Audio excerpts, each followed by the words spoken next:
And who do we have? We got Erie, Caroline Day. We've got Adrian. Nice tree, Adrian. Just seen it. David Wise. Hi, David. Hind, Marit, Roseanne, Liz Oliver, Siri, Pao Connor, Linda Weatherly, still on the sofa. Frank, Lynn Helliwell. And Sally spoke to you today, Lynn. David Reed again. Yeah. Gert out in the Netherlands. Liz Martin, Leor, still in Canada, Leor. And Charles Barnasconi just down the road from the studio. I'll reply to your email, Charles. I've been on back-to-back calls all day, so we'll put that together. Okay. Yeah. Okay, so Personal Magnetism, episode 5. Though I don't know if you've bought the collection which I showed you from Amazon. The index or the contents of that book is incorrect because actually it doesn't show chapter 5. Chapter 5 is in the book, but it's not in the content. So I ended up reading chapter 6 in preparation for today, and I thought this is what we're going to be covering to Sally, and Sally went like, "No, that's not what the chapter says," which is when we discovered there was that discrepancy. So anyway, what I've decided to do is that chapter 5 was a bit of a review of the other things we covered anyway. I'd read chapter 6 anyway. And we were looking at the calendar and the schedule for these lives, which is every Tuesday. So next Tuesday here is Christmas Eve. The Tuesday after that is New Year's Eve. And the Tuesday after that is my birthday. So what we're going to do is we're going to take a bit of a break. So I thought, right, okay, what we'll do is we'll do chapter 5 and chapter 6 tonight, because there's some quite meaty stuff in there. And also we're starting to get to the point where Dumont's actually talking about things that we can actually do more than just theory. So that's the plan, and I will repeat that again at the end of today, just so that people know. The links are going to stay the same, but we just won't be there, okay? So again, Dumont's talking about physical magnetism, and he does like to go on about this, about the fact that people can put out a major physical magnetism, which he started to refer to as aura, without like a strong physical magnetic field, without necessarily having a physical strength or big stature. So he talks about people having small stature, small strength, even potentially people when their strength is very much weakened by not being physically well, still having this aura around them. You know, we're talking about it. I'm going to talk to you about it a little bit later today. I was talking to with Sally and Alistair about this whole thing, and you know, one of the people that Alistair brought up was. And now I was about to say his name, his name's gone, but there we go. Sally, remind me of the name again. Stephen Hawkins. Stephen Hawkins, that's it. I've still every now and again have one of my brain fart moments from my delayed concussion. I never met Stephen Hawking.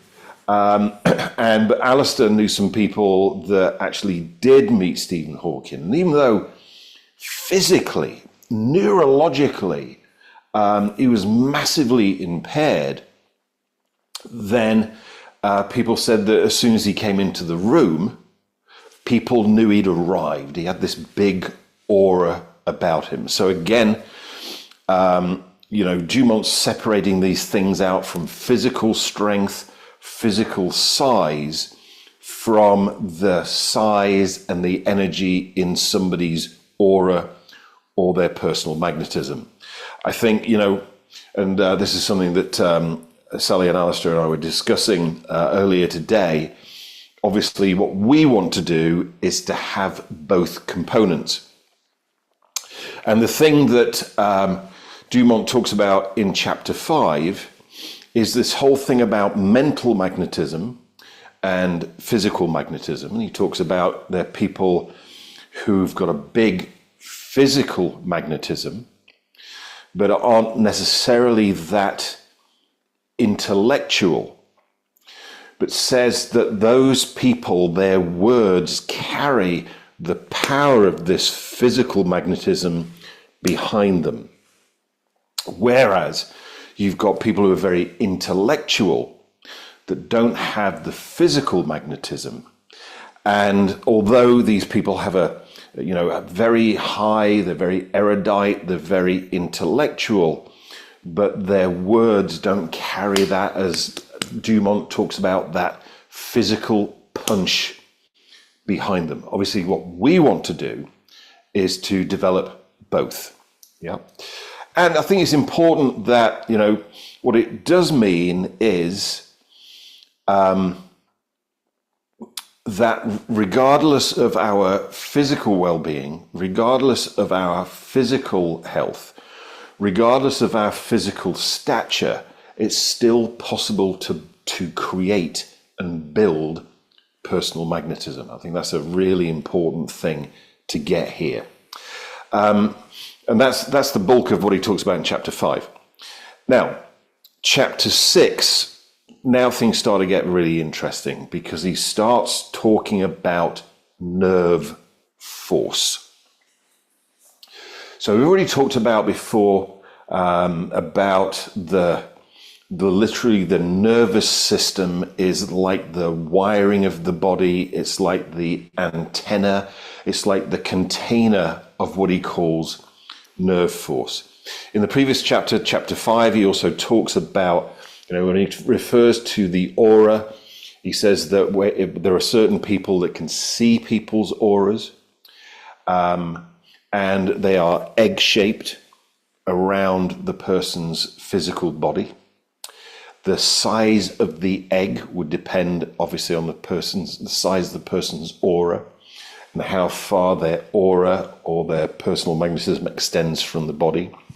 And he says that people that can actually see this say it has a pale purple flame-like color to it, like an electric flame. Now, some of you might not be aware of what an electric flame means. Recently, a couple of weekends ago at a Papawick pumping station, they had a Tesla exhibition, which is, I was so excited about this because I love Tesla coils. I love high frequency, high voltage electrics. And they had these huge Tesla coils which create artificial lightning. And the color of the arcs, particularly when I went back and it was getting dark so you could see them better, the color of the arcs is very pale purple. And the arc actually comes, and this has been proven from lightning, the arc actually comes from the ground to the source, whereas most people think that lightning goes from the source, as in generated in clouds, to the ground, and it's actually the opposite way around. But that's what he means by this purple electric flame. So then he's talking about nerve force. Now, for me, what I would relate to that would be in Huna, it would be mana. He refers to it as nerve force. I would refer to it as vitality. life force energy.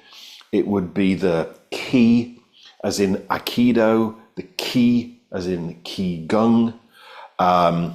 It would be the chi, as in Tai Chi, and it would be the prana, as in pranayama, in the tantric and then later the Vedic systems.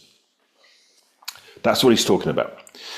Now, for those of you who studied Huna with me, no surprises really. The key thing he talks about is the relationship between nerve force and the breath. And, we have that in Huna, but, it's not unique to Huna. It's in every other system. And he alludes to this being mentioned in the Indian philosophies, a lot of the occult philosophies, but says he doesn't really want to get into it. But what he talks about is deep rhythmical breathing, which in Huna we know as the Ha breath. I don't think we need to talk that much about the Ha breath because a lot of you have already studied that. The Ha breath, important thing here. And, I was looking at this. The book is copyright 1930. And he basically says that every single emotional state has a breathing pattern. He says there's an anger breath, there's an anxiety breath, there's a fear breath. And even if you haven't got anything to be angry about, afraid about, or anxious about, if you adopt the breathing pattern. Okay, somebody's got their microphone on. If you could please mute that. If you adopt the anger breathing pattern, you'll get angry, even though you've got nothing to be angry about. If you adopt the anxiety breathing pattern, then you get anxious, even though you've got nothing to feel anxious about.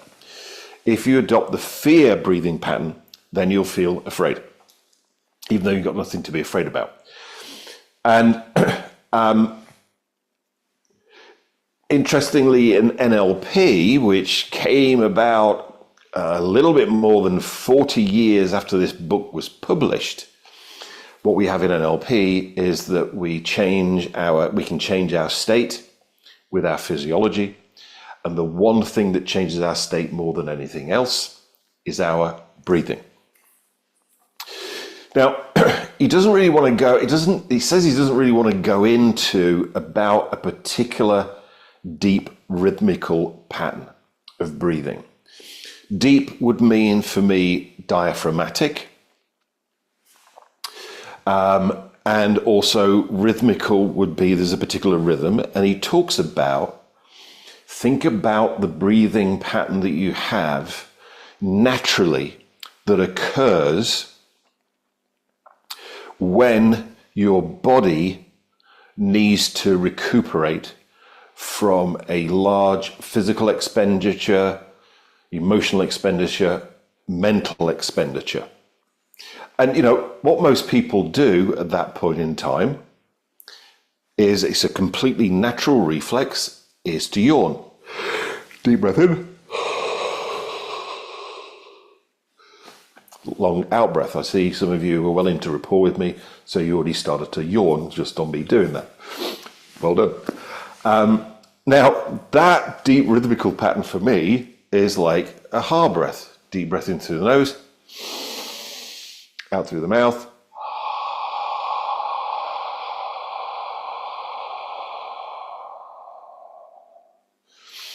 So that would be the deep rhythmical pattern that I would say we would want to do to increase our vital force, our nerve force, or our nerve energy. Diaphragmatic, it's got that rhythm to it. Now, there's another interesting thing here. If we look into the Huna side to things, there is a secret which actually I haven't found published anywhere. I was looking today because I wondered if I got it from the book Nature's Finer Forces by Rama Prasad that I mentioned a couple of weeks ago. And I thought maybe I got it from there, but it's not in there, which is a relationship between the breath and the elements. So there are 4 things that we can do with the breath. We can breathe in, we can hold it in, we can breathe out, and we can hold it out. And by changing the ratio of those 4 things, it relates to the 4 elements. So in that system, they've got the idea that there are 4 elements, whereas in Huna we talk about 5 elements. Though some people actually say, well, the 5th element, which is spirit, actually isn't an element because it's pure nothingness. And the other elements do come out of the spirit. Air, fire, earth, and water come out of spirit.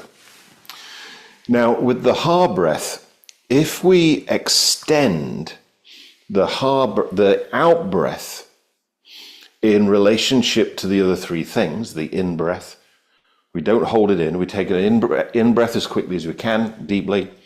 We don't hold it in. We let it out straight away. We extend the out breath. And then we don't hold the breath out. We immediately start a new in breath. What we do is we increase in our body the water element. Now, the fire and water are opposite poles. But this increases the water element. The fire element is electric. The water element is magnetic. This is the correspondence here. What he's talking about is increasing our personal magnetism. And the water element is magnetic. So therefore, by doing hard breathing, then what we do is we increase the water elements in our body and we become more magnetic. What will we magnetize? What will we attract to ourselves? Whatever we're holding in the mental pole. So this is what he's saying, like the mental pole, what we're thinking about, the words that we're saying, the water element gives that physical punch of physical energy, physical magnetism behind our thoughts and our words. That's the relationship between those 2 things. You know, and he also says he doesn't want to get into, you know, how long you should do that kind of breathing per day and how often per day and those kind of things. I recommend that people do it like 7 minutes in the morning. That works really well. If you've got 7 minutes in the evening, then you can do the same thing. We haven't in the book got yet to the point where he's already talked about the chakras, the energy centers in the body, and how he's going to talk about this later in the book, how we take this nerve force and we center it in particular energy centers. But at the moment, what I would say is if you're not doing hard breathing on a regular basis, then start doing that, because that will increase your personal magnetism. It will increase the amount of the water element in your body. Now, other things that we can look at we've got the nervous system as being a container of the nerve force. We've got the nervous system as being the radiator of the nerve force. And then practices to increase the amount of nerve force we've got and the amount of nerve force that we can radiate. What are things that we can do physically to nurture and culture our nervous system to be able to contain and also to radiate and to transmit higher amounts of nerve force. The best thing, well, actually there's two things. One is meditation, which is obviously a mental activity. The other is heavy weightlifting, heavy weight training. Will nurture and culture your nervous system to be able to contain and therefore radiate and transmit more nerve force and personal magnetism. Here's the reason why. Your nervous system is electrochemical in nature. Yeah, not purely electrical, not electromagnetic, not electromechanical, but electrochemical, which is why nerve signals travel slower through the nervous system than the speed of light, which is 300 meters per second or 184,000 miles per second. The signals in your nervous system travel something more like the speed of sound. And, you know, if we're doing heavy weightlifting, the thing that causes your bicep to contract when you do a bicep curl is the amount of electrochemical energy your nervous system is able to transmit.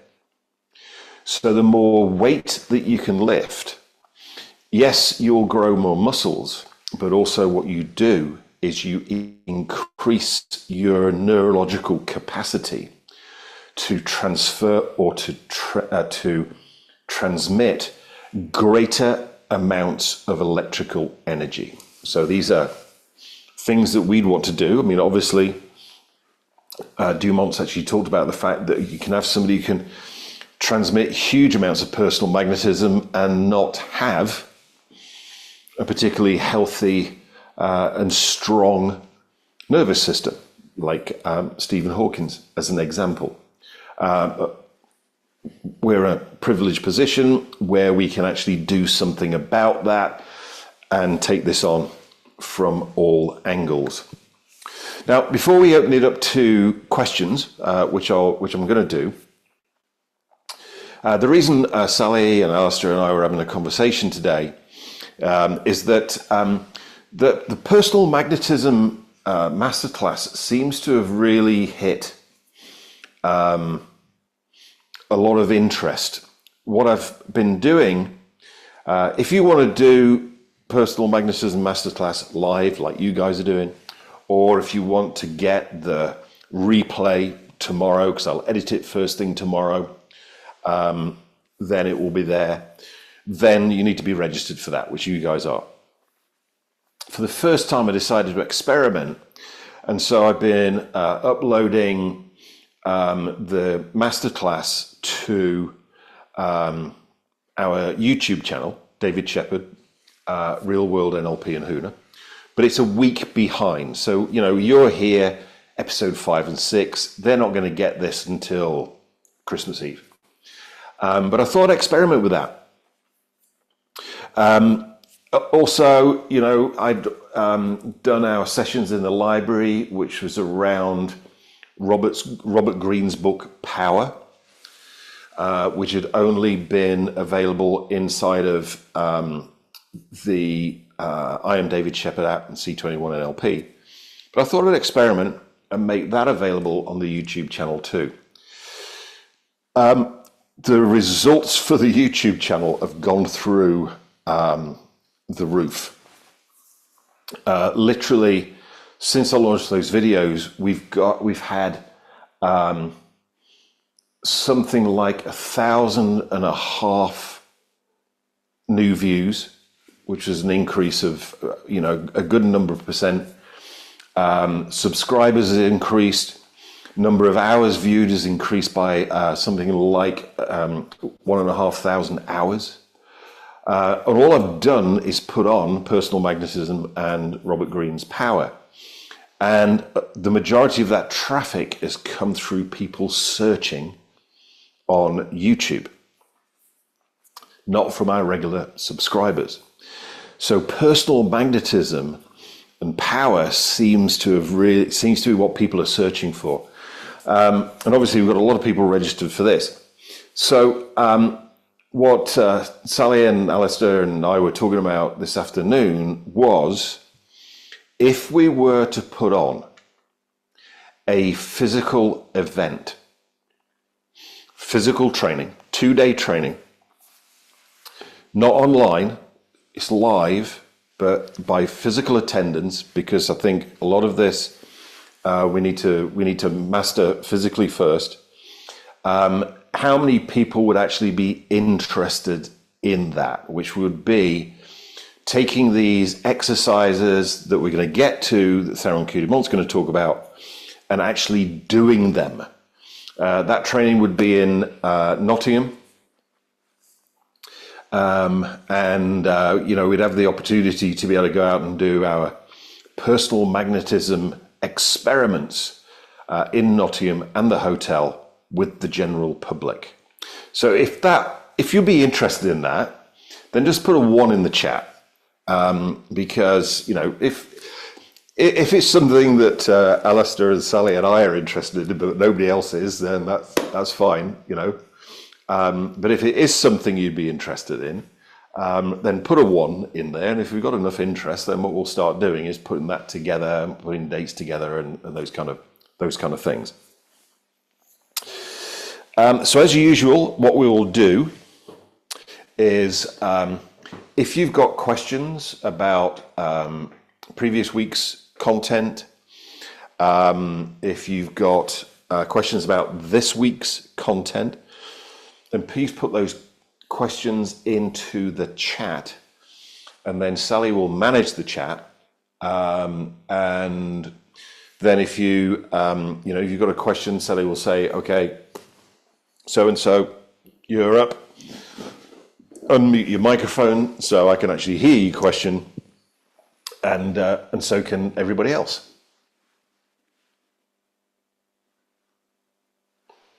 Okay, Adrian, you're up. Hi, Dave. Hey, how you doing? Everybody. So in the Spiritual Entrepreneur Masterclass that you had, I think it was last year, you had a section about astral marketing. Would Yes. that be an example of applying magnetism on an esoteric level?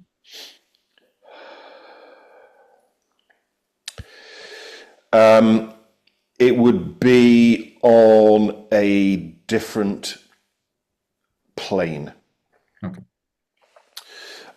So what we talked about with astral marketing was more about your higher self sending out connections to other people's higher selves, which would be on the spiritual plane rather than the physical, emotional, or mental plane. My take on it is that what Theron Q Dumont's talking about is more around the lower planes, like the physical, the emotional, and the physical, rather than the spiritual. The concept would be the same, but just the plane of existence will be different. Okay. Does that make sense? Yes, definitely. And Cool. I also have a second question. Okay. Do you get extra benefits if you do more than 7 minutes of power breathing per day? Yes. I think the most I've ever done was 2 hours in one go. That would have been in 1994 when we were running our first master practitioner training, and we were doing that in a 12th century abbey in a place called Whitchurch in Shropshire. And so we were all staying at this abbey, and I was going out to do Huna level 2 the week after the master prac, and I wanted to practice my heart breathing. So I said to people, Well, I'm gonna do 2 hours heart breathing tomorrow morning. Anybody wants to join me, come along. And everyone came along and joined me. But one of the things that we've been experiencing was since we arrived was that they kept having power cuts, which we thought was just because of where it was. We then discovered that that's not what it was about. They didn't have power cuts before we arrived, and they didn't have power cuts after we'd left. We all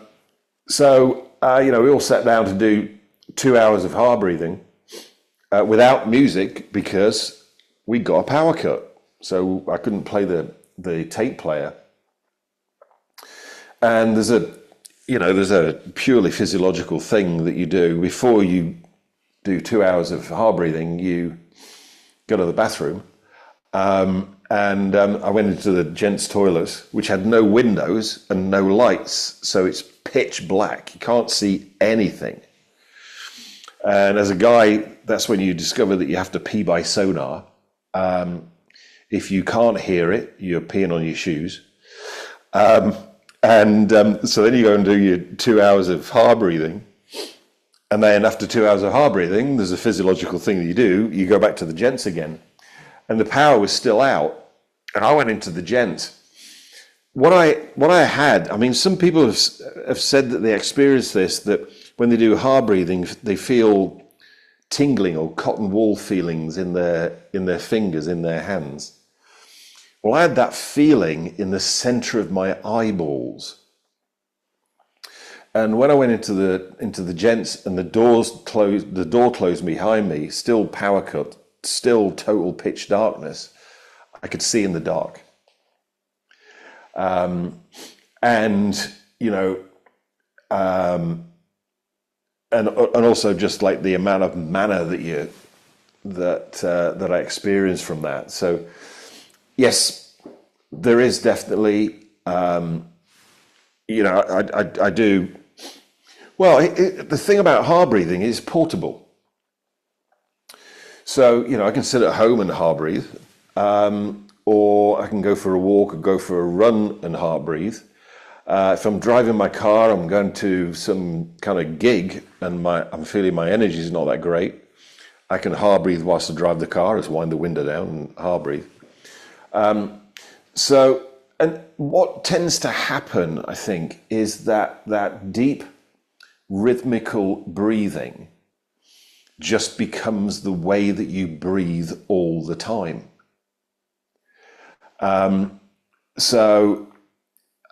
It just becomes a natural way of breathing, which I think is actually the way we're designed to breathe. Not necessarily with the ha sound, but what tends to happen is people tend to, you breathe all the time from the diaphragm. You breathe all the time with an extended out breath when you're speaking or whatever you're doing. So, I think the more you do it, the greater your, as Theron Q Dumont will talk about, the more nerve force you have. Great, thank you. Cheers, Adrian. Roger, you're up.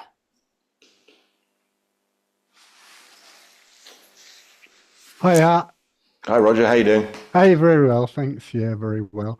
So, continuing on this theme of benefits, breathing benefits, I was really fascinated with this link between the breathing patterns. I love patterns, of course, as you know, Yep, and the me too. elements. Yeah. So, does it follow that there are, I'm going to call them complementary patterns, breathing patterns, comprising your four choices: in, hold, out, hold, that represent the other elements, and that you would do under different circumstances? So, for example, if water is basically, let's say 5 in, 10 out, and it's all about increasing your personal magnetism. Mm-hmm. Are there equivalents for the other elements, and what would they represent? Yeah. So if you increase the length of the in breath, compared to the other three. So a really slow breath in, no hold in, very quick breathe out, no hold out before you start another very slow breath in. That will increase the amount of the fire element. The air element's an interesting one. I mean, we could do it just now. So wherever you are right now, take a deep breath in through your nose and hold it.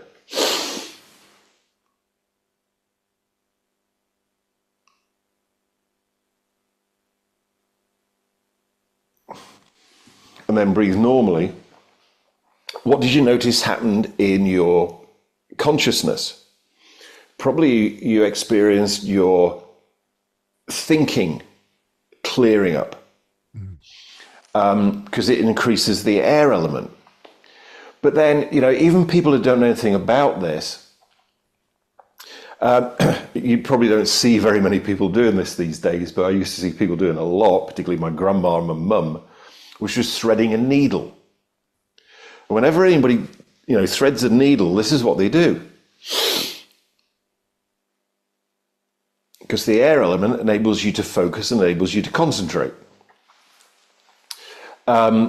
Interestingly, the water element is the extended out breath. The sound that goes with the water element is the sound. But whenever anybody's had a hard day and they go home, they drop down on the sofa, they take a deep breath in.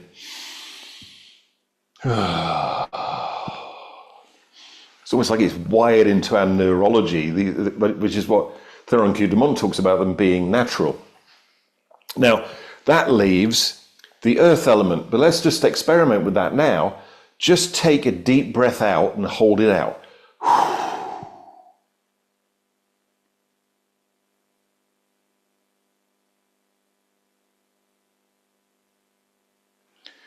And then breathe normally again. Notice what happens.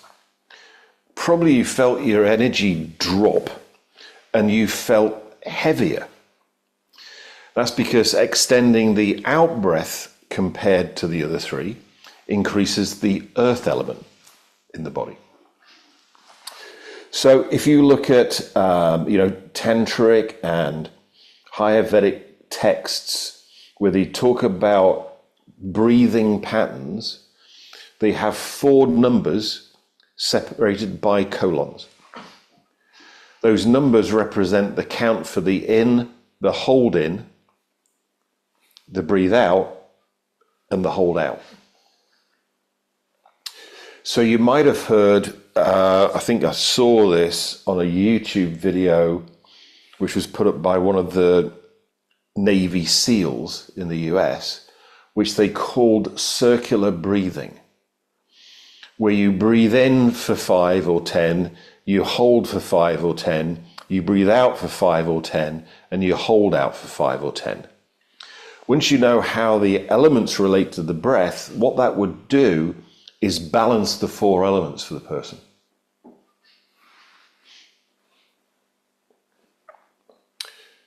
Does that answer your question, Roger?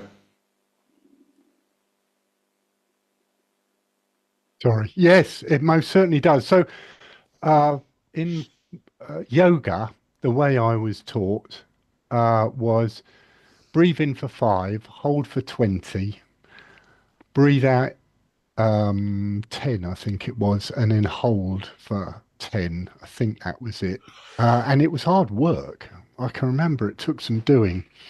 And it was immensely relaxing, so much so I nearly drove in front of a lorry once when I was doing car. So there's a lesson there, isn't there?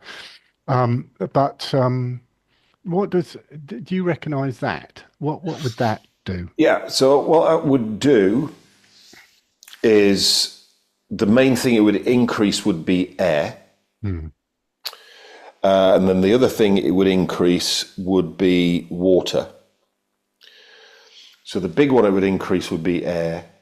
It would increase water. in comparison to fire and earth. The water is relaxing. The air can make somebody feel a bit spacey. That figures. Yeah. Yeah. Lovely. Thanks, Sarah. Thanks very much. Okay. Cheers, Brilliant. Roger. Have a good Christmas. And you. Thank you.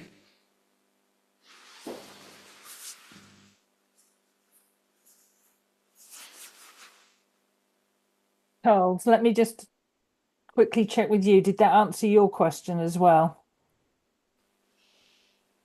Can you unmute? Yeah, it did. But I'd like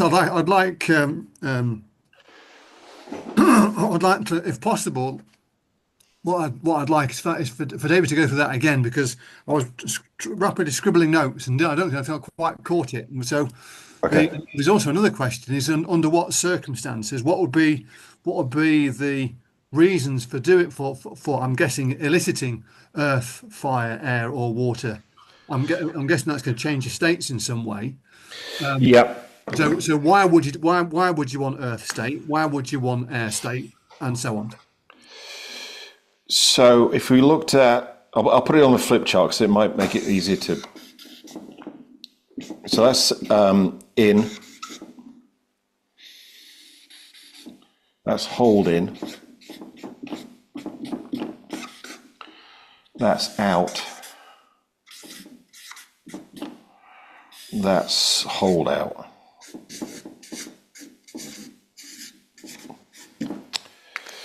Then if you looked at the ratios,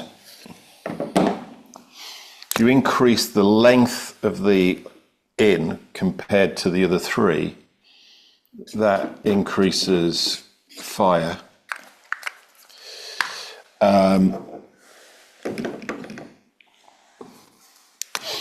If you hold in, that increases air.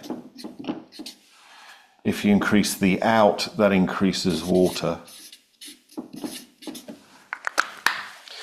And if you increase the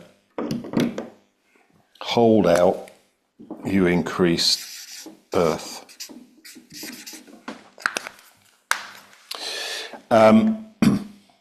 You know, the things that you can do with that on Huna level 1 probably takes us a day to go through all the reasons why you would do that. The air element is related to, well, let me see if I've got this still on there.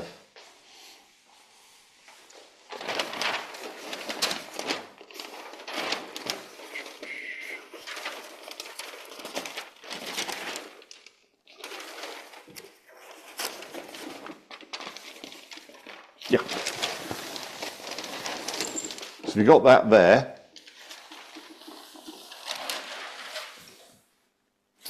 Then we've got this. How the elements relate to the bodies that we talked about, I think it was on the first session, is the earth element is related to the physical body.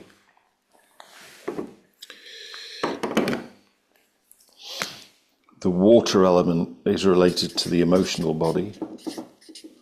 The air element, the air element is related to the mental body. And the fire element is related to the spiritual body.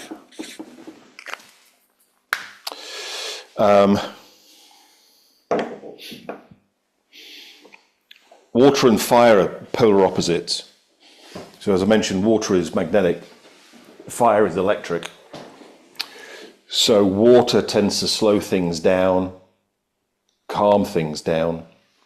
Fire speeds things up, transforms things.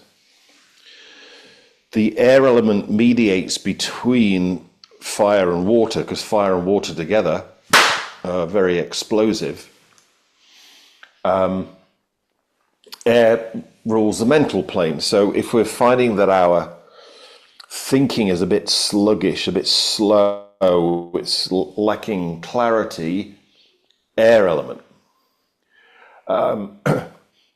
If you're wanting, I use this a lot as a presenter and a speaker and a trainer. If I'm teaching something which is very intellectual, what a lot of people call left-brained, and I look out at my audience and they're all what I would refer to as a little bit dozy, then that's not going to go in. So what I'll do is I'll flow the air element into the room. If I'm hired as a motivational speaker, literally, does what it said on the tin. What we want you to do, David, is to fire them up. Well, that's the element that goes with it. And again, I arrive and they're a bit dozy. There, I'm not going to use the air element. I'm going to use the fire element to get them moving. To literally, this might be a northern term, mate, but you go like, well, what he basically needs is a rocket up his arse. That's the fire element, right? Then, if people are a bit agitated and not really in touch with their emotions, like either they're a little bit spacey or they're a bit spacey would be too much air, agitated, fidgety would be too much fire, then water is what I'm going to use to calm that down. Earth, I tend to find that most people are earthed enough, but if I've got somebody where they would say that they're not grounded, then I would use the earth element, but only in the legs, because otherwise you might ground the person too much. But these are all things that we teach and we practice a lot in our Huna trainings.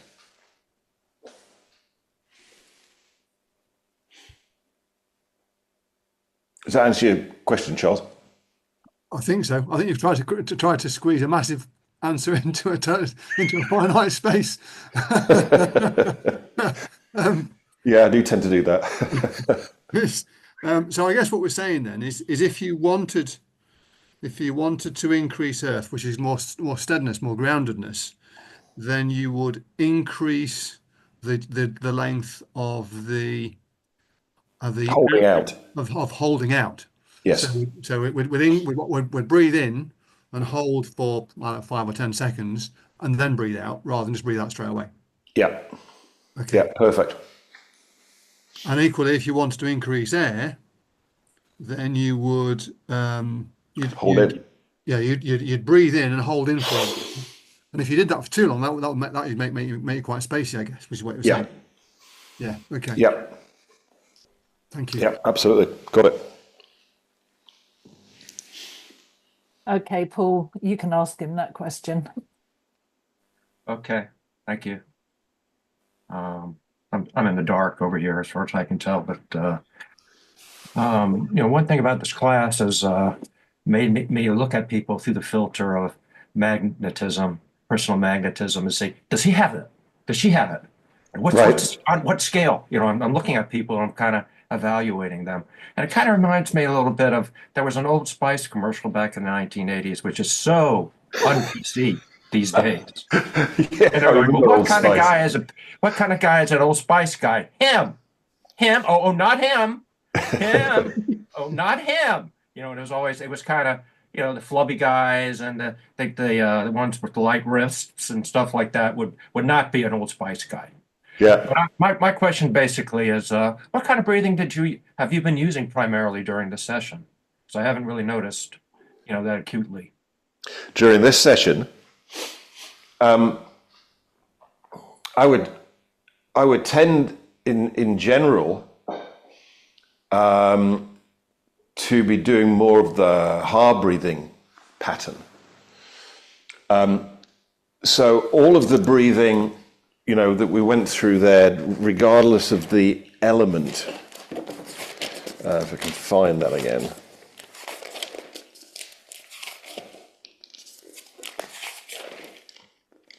Yeah,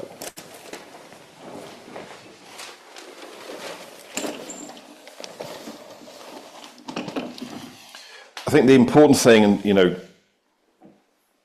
Theron Q Dumont talks about this, is deep rhythmical breathing, right?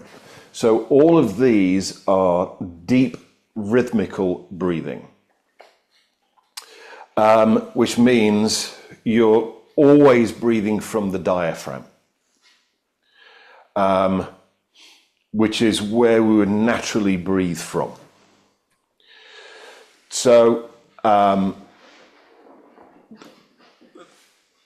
this would be kind of like my natural breathing pattern. I suppose, though I'm not, it would be the kind of breathing pattern of an operatic singer, which is always from the diaphragm. In Huna, when we chant from the diaphragm or the na'au. That's where the voice is generated from. So I'd say that's kind of like my general breathing pattern, which also, if you combine that with another Huna technique, which we will get onto because it's related into personal magnetism, which is hakalau or peripheral vision.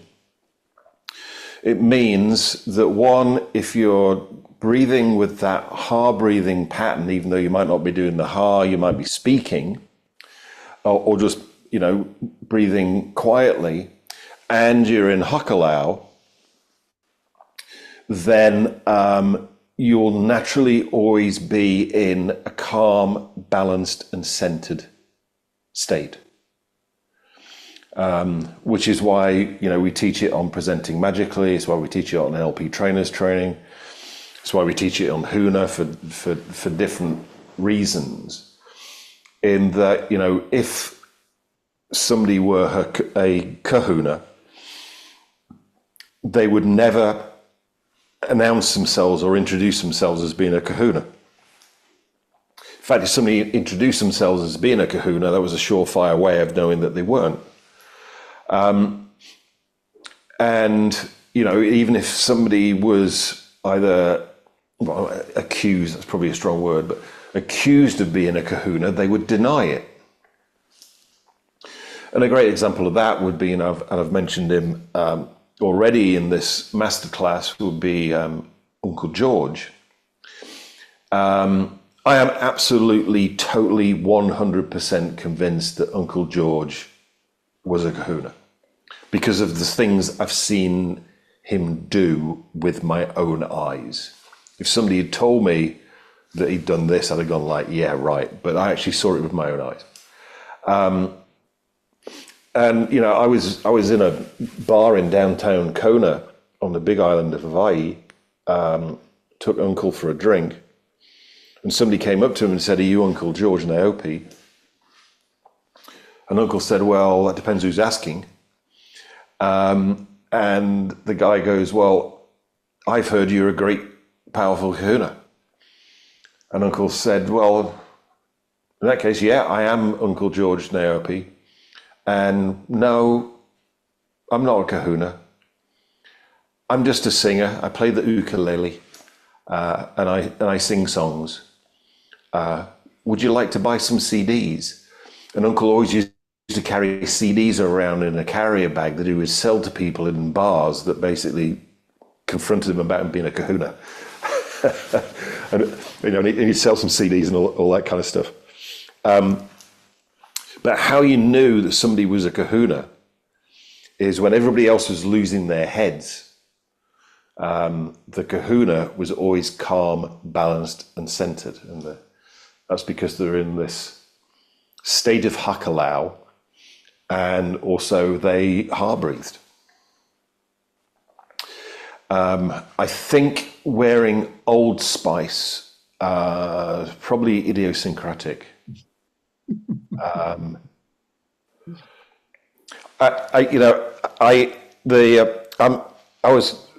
I first started wearing aftershave, Old Spice was a little bit too old for me. So the one that you wanted to wear at that time, this would be in the late 70s, early 80s, was denim. And then when you got more money, it was Aramis. All of those probably today are banned because they were like pesticides.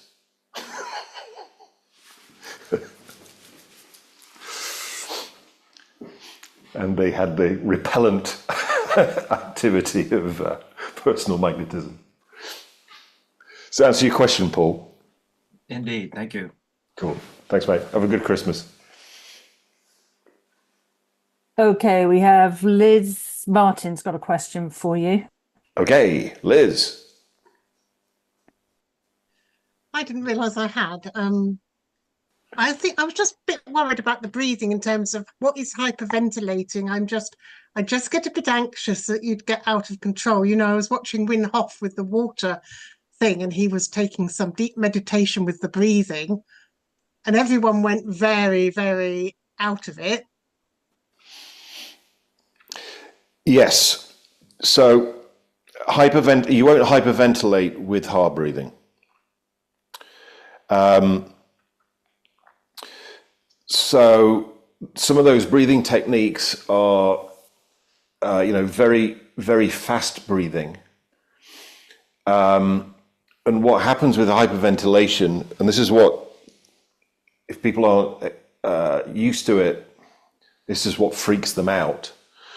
In that, there's a part of you, breathing is quite unique in that it's involuntary and voluntary. Involuntary as in you can be asleep at night, and involuntary you keep breathing. Voluntary as in I can take a deep breath in now,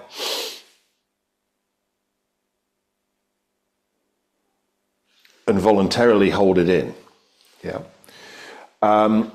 With certain breathing techniques, and I've never had anybody do this with hard breathing, there's a part of your brain that measures the amount of oxygen that you have in your blood supply. When that goes over a certain level, breathing goes from voluntary to involuntary, and your nervous system and your body will stop you breathing. Which then has the person go, shit, I've stopped breathing, and people think that they're having a heart attack, so they breathe even more, which it then goes into a cycle which actually becomes physical, to the point if that cycle is not interrupted, the person will faint.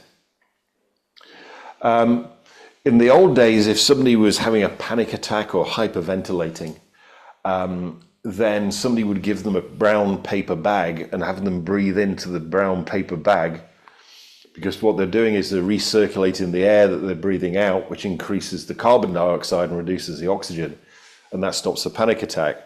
But, when was the last time you saw a brown paper bag? So I had somebody go into this state, if you like, or start to go into this state on one of the veterans programs that we were running. It was a families program, and this woman started to hyperventilate as you described, and I just said to her, "Okay, look up at the ceiling, take a deep breath in, hold it, and hold it until I tell you to breathe out." Her response was, and this was actually her words, she said, "How the fuck did you do that?" She said, "This happens to me all the time, and I wake up on the floor having passed out. You stopped it in its tracks." I said, "I didn't stop it. You stopped it." So, panic attack, negative emotion, NLP eye patterns. If somebody looks up at the ceiling, it puts them into visual, so they're out of kinesthetic. Holding the breath in increases the amount of carbon dioxide in the body over time, and it just it interrupts the pattern. She started to do the same thing the next day, and I said, "You know what to do." And she just sat there. She went, "Yes." So that's what creates hyperventilation and the physical conditions related to hyperventilation. And there are some breathing techniques that do have a tendency to have people do that. Another one, which is to be careful with, is what's called the holotropic breath, which was developed for people to be able to experience LSD-like experiences without the chemical by changing their breathing. But depending on how it's taught, not necessarily always comfortable or always safe. But I've been teaching these breathing techniques for 30 years, and they're fine, they're safe. Thanks very much. That's brilliant. It's a pleasure. Thanks, Liz. Thanks for your question. Have a good Christmas. Okay, Matt, you're up.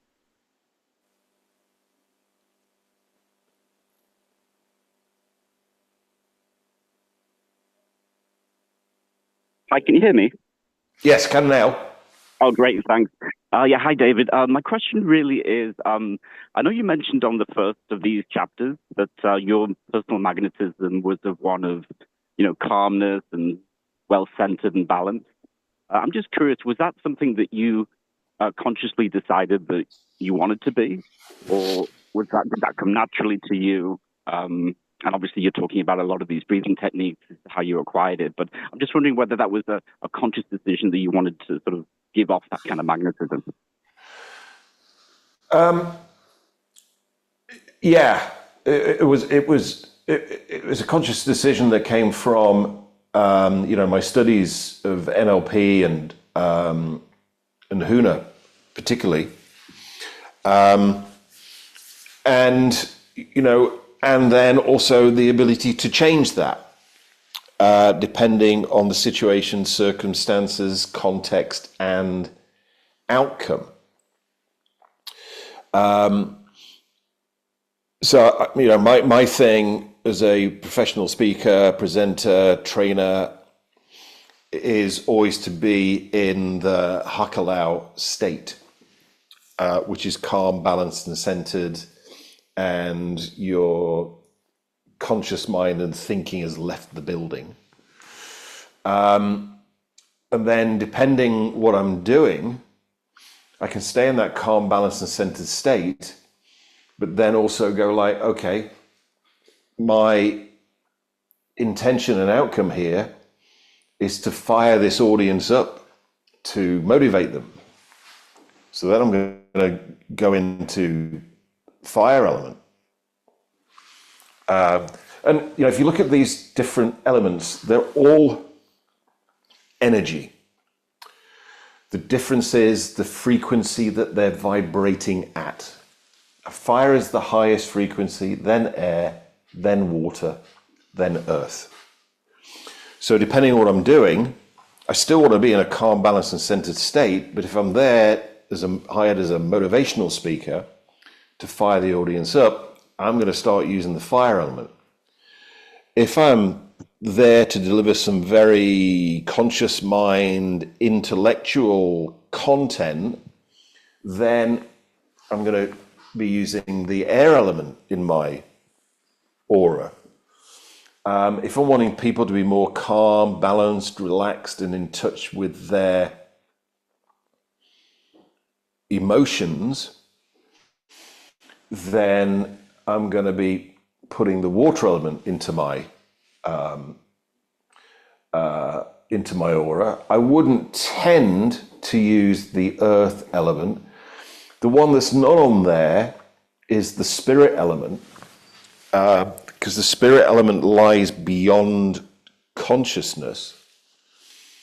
So if, for instance, I was there with an intention of putting the audience into some form of trance state, then I would use the spirit element as the quality in my aura, which is from having read Personal Magnetism a good number of times. We're going to get into how to load up our aura and how to project, or what Theron Q Dumont calls flashing, our personal magnetism with a particular intention and a particular content.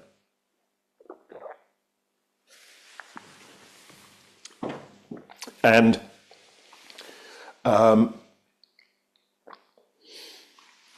yes, it was conscious. When I was teaching out in Tokyo recently, I got asked a similar question, and this is the reason why I love NLP, is because I'm not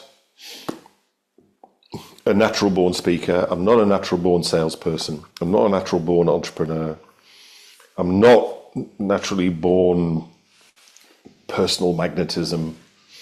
I'm actually quite the opposite of all those things. But when I decided that what I wanted to do is become a professional speaker, presenter, trainer, etc., then it was NLP that enabled me to learn how to do that. And are there people who are naturals at those things? Yes, there are. Was I? No. Here's a great example. I'm a massive Elvis fan. Did Elvis have natural, huge personal magnetism? In my opinion, yeah. He didn't need to learn it. He just had it. But what got me into NLP in the first place was I went like, well, what if you want that and you haven't got it? What if you're not a natural? And then from practicing, as Theron Q Dumont talks about, not only does it become natural for you, Theron Q Dumont actually says you can take it to a level beyond what the naturals can do.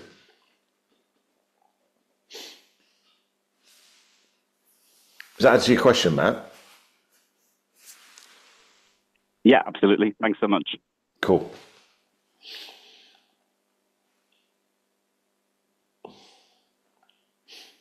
Are there any other questions? Well, we've been going on for an hour and 10. I said to Sally again, this one's only going to be 15 minutes. I shall have to keep. And I did say, yeah, right. I'll have to learn to keep my mouth shut.